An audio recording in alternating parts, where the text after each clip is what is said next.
Hey, what's going on, guys? Welcome back. So today I'll be reviewing ExpressVPN. So I'll be looking into things like the privacy, performance, speed, streaming and torrenting capabilities, and the features that can be very helpful when you're using ExpressVPN. So this should help you figure out whether or not it's a good choice for you and your situation. So let's get straight into it. But if you're looking for an even longer review, more of an in-depth review, you'll find it in the description down below, alongside some links to pricing discounts if you're interested. So let's start with the privacy policy.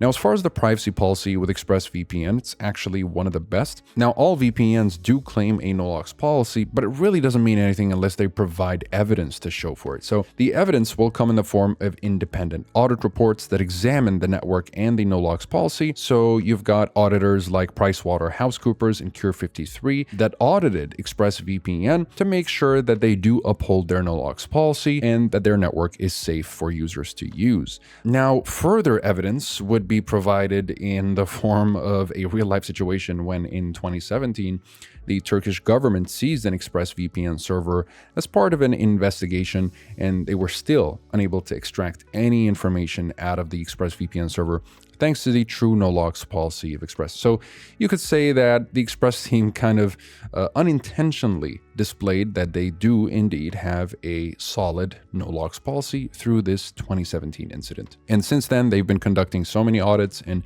just staying on top of their game. So I really like that, and I appreciate ExpressVPN for that. Now, as far as the streaming and torrenting capabilities, it works perfectly fine. I've tried accessing all kinds of streaming services, both popular and not so popular, and ExpressVPN works 9.5 times, I would say, out of 10. It's that good. So let's say you want to access a streaming service like Hulu, which is only available in either the States or Japan. You can connect to either countries and you'll have access to it. And it's the same thing for everything else. And of course, naturally, the speeds will drop when you use a VPN, but with Express, granted, you're using the lightweight UDP protocol, which is the fastest protocol. I'd recommend this if you're looking for the fastest connection. You'll be good to go as far as streaming. And torrenting, again, it fully supports it. Any server you connect to will allow you to torrent without any restrictions or throttling. So yeah, streaming and torrenting, I think ExpressVPN is honestly one of the best, if not arguably the best. And the reason I say that is because you have 105 countries. And so 105 countries means you'll be getting access to content from, well, 105 different countries. So that's a lot, and it is the biggest number of countries out of all the other VPNs that are available in the market today. So great stuff here. You'll also be able to secure up to 8 devices per subscription.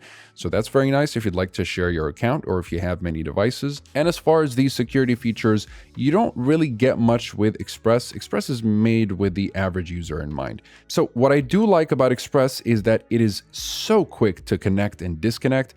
Not many VPNs are actually able to be so quick with the connection and disconnection. So I really like that about Express. Not to mention that even the startup of the application itself is very quick. As far as features, you're not going to get much. You do get the kill switch, which will stop your internet connection if the VPN disconnects unexpectedly, making sure that you're only going to be connected to the internet while you're secured by the VPN. And you also have split tunneling, but it's not available at the moment, as that feature at the moment is just under review, and they're probably just fixing a few things before they release it back. But honestly, split tunneling is just not a feature that a lot of people use, so never mind that. Now, advanced protection is a very handy feature, and this is just going to block trackers, ads, malware-ridden websites, and you can use it as a simple form of parental control where you can just turn this on and you'll be able to block adult sites and adult content in general. So as far as protocols, you've got a bunch of protocols. Again, stick to automatic or lightweight for the best results, and you have shortcuts. Once you set up the shortcut on this tab, it'll show up right here.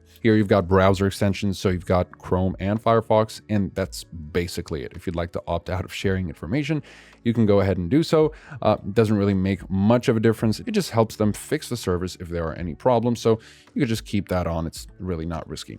And that's basically it as far as ExpressVPN. I suppose my only nitpick with Express is that it's really sort of outdated as far as looks. Now, I do appreciate the simple look, but they still haven't given us any dark themes for the Windows application. So that's just a little bit weird. But again, this is very much a nitpick. ExpressVPN ultimately is the best VPN that you can get if you're looking for something as easy to use as possible.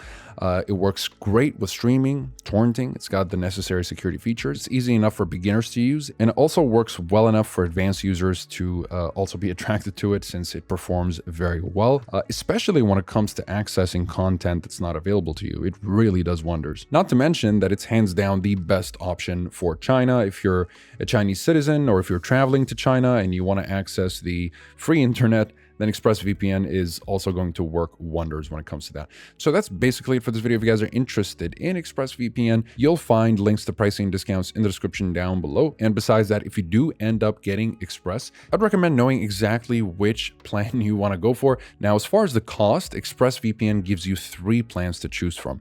There's a month at a time plan for $12.95 per month, a 6-month plan for $10 per month, or a 12-month plan for typically $8.32 a month. But if you use the link in the description below, you get 3 months free, and so the 12-month plan drops to $6.67 per month. Now, out of curiosity, I spoke with ExpressVPN and they mentioned that a lot of people end up spending more money on monthly renewals than they would have with the yearly plan, because the typical pattern is that people renew monthly, thinking they might not need the VPN long term. So unfortunately, they end up spending more money on the monthly plan with a higher monthly rate than they would have going with the yearly plan, which significantly lowers the rate, especially with the discount code I provided below. So ultimately, if you know you're not going to need Express for longer than a month, definitely get the month plan. But if there's a chance you might end up using it longer than a month, you probably want to save money by going with the longer term plans. And if, again, you change your mind or realize you won't need it that long, you can always get a refund during the first 30 days, since there's a 30-day money-back guarantee. So that's basically it. Comment below if you have any questions. I'll be happy to answer all of them. Like and subscribe if you'd like to support the channel and stay up to date with everything VPNs and cybersecurity. Thank you guys very much for watching, and I'll see you in the next one.